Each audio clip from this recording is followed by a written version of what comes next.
जिजाबाईंच्या संस्कारांमध्ये घडत असलेलं बालपण आता हळूहळू बाहेरच्या जगाशी जोडू लागलं होतं. पुणे परिसर आणि मावळ भाग हा साधा परिसर नव्हता. इथे राहणारे तरुण कणखर, मेहनती आणि निसर्गाशी जोडलेले होते. छत्रपती शिवाजी महाराज जेव्हा हे मावळ भागातील तरुणांशी संपर्कात आले, तेव्हा फक्त ओळख झाली नाही, तर एक नवं नातं तयार झालं. हे तरुण साधे शेतकरी किंवा गावकरी नव्हते. त्यांच्यात शौर्य, प्रामाणिकपणा आणि निसर्गात जगण्याची ताकद होती. या मैत्रीतून हळूहळू एक गोष्ट तयार होत होती, विश्वास. आणि हाच विश्वास पुढे जाऊन स्वराज्याचा पाया बनवणार होता.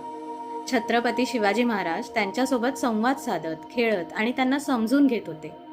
त्या संवादातून नेतृत्वाची पहिली झलक दिसू लागली. लोकांमध्ये मिसळून त्यांना समजून घेणं हेच पुढे जाऊन स्वराज्याचं सर्वात मोठं बळ ठरणारं होतं. आणि या मैत्रीतूनच एका मोठ्या प्रवासाची सुरुवात होत होती. याच्या पुढच्या भागात पाहूया शिवाजी महाराजांच्या आयुष्यात आले एक महत्त्वाचे मार्गदर्शक.